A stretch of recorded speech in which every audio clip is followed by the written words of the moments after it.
Executive dating service Kelleher and Associates. Amber, you're here again. Yes, I am. And okay, so let's talk about some of the things we saw here and what Dr. Phil said. His advice to Erica about loving herself. He didn't even know her, and he clued in on that. And she was saying she was laughing a lot and wasn't taken seriously. What do you view about that? Erica's really cute, and the giggle is great, but you don't want to hide behind the giggle. Mm-hmm. And Erica, my advice to Erica also would be to move the bangs over a little bit. We want to see her eyes. You know, there's a little bit of a barrier there, not only with the bangs and maybe a little bit of nervousness behind the giggle.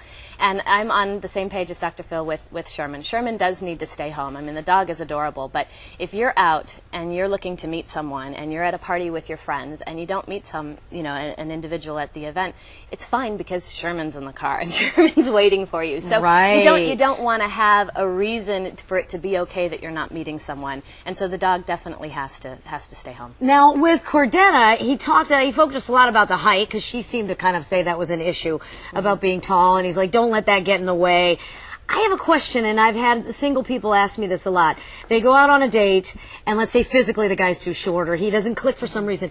And the girl's like, well, should I go on another date? Does that guy grow on you? Like, do you think that has to be automatic attraction? It does not have to be automatic, and women are great at allowing them to get to know the gentleman, and they kind of grow. And men seem to be an immediate, no, this isn't going to work for us, whereas the women take their time. Dr. Phil has great advice. Cordetta, I like what she had to say. She's looking for somebody to add to her life.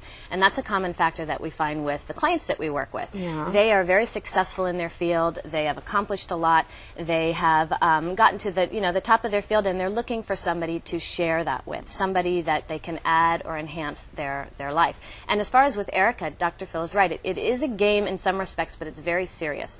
The relationship is the most important thing that you can have in your entire life. Yeah. This is somebody that you're going to spend your whole life with. And if we really think about that, we realize how important that is, and how important it is to be proactive in your love life. Boy, that might freak out going into a first date thinking that way, though, you know. Well, you have to stay light, and you have to focus on who you are. Cordetta seems to really be confident with who she is. She does, and yeah. so she now needs to just relax and to let it happen. And in terms of a match for Cordetta, because I am a matchmaker, yeah, she needs to have somebody that has a sense of humor, because she's very funny. She's going to want to have that banter back and forth. She needs somebody that is creative, being a photographer. Yeah. So I'm thinking maybe a sexy jazz saxophone player. Nice. Somebody okay. that she can admire, and somebody that keeps her interested, because she could get bored. And Cordetta, if you're listening, there's a lot of ways that you can look up to a man, and it doesn't necessarily have to be his physical height. That's true. All right, wait, give me the quick scoop on who you see Erica with. Who should she be looking for? You know what I would do with Erica? Yeah. I would want Erica first to start to visualize what it is that she wants. Mm-hmm. And I think she needs to figure out before I can, if I were to meet her. Do you sense that she's not sure who she is? This isn't a hobby. Our love life is something that we really need to think about. When we're on our deathbed and we have the opportunity, if we do, to look back and reflect, we're not going to think, I should have worked 10 hours more in my career. Yeah. I mean, my grandmother, Albertine, is in her 90s, and she's an amazing woman, and she went to the same job for maybe 30 or 40 years. And I bet the day that she dies, she's not going to remember that job. No. She's going to remember the man that she loved. She's going to remember the relationships in her life. And that's really that's the legacy that we leave. So Erica needs to visualize first. My suggestion would be to start with a wish list. We ask our clients when we meet them, come to us with your wish list. It doesn't mean that he's going to end up knocking on the door, but it puts things in motion. Okay, thank you, Amber. Good advice. I like that perspective. Amber from Kelleher and Associates. Let's get some advice now from Amber Kelleher Andrews. Hi, Amber. Hello, good morning. Okay, so we saw the two scenarios here. Let's start with the woman, okay. Because she was all in control and everything, and Dr. Phil saying to be vulnerable. That was interesting. Do you think that really helps open up relationships? I think it's necessary in Kathleen's case. Yeah. I like what she had to say. She made the comment that you can't change what you don't acknowledge. And she's acknowledging that she is very successful in her workplace. Right. But in terms of relationships, she's saying, Dr. Phil, help me. You know, what am I doing wrong?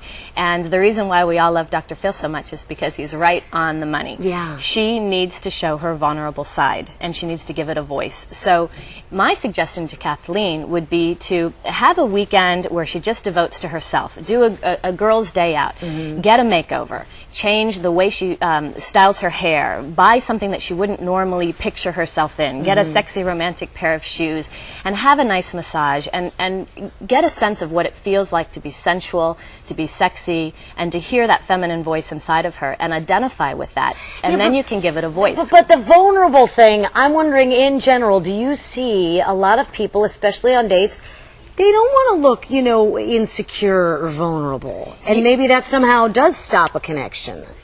Well, you can be vulnerable and also be discerning. So, I mean, I think that, you know, in the Walk of the Penguins, it's the mating call. It's that voice that the opposite sex hears.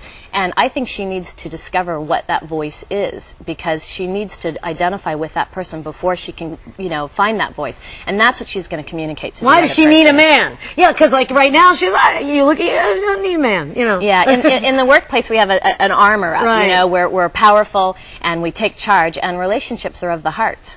All right, now let's talk about our guy in the scenario here. And Dr. Phil's saying it seems like you're hung up still. And that's another thing, is how do you get past being hung up, if that's his case, and it is for a lot of people. Yeah, how do you get past that and move on? I'd like to see Tony do a few things. First of all, he does need to discover whether or not he is truly over his past relationship.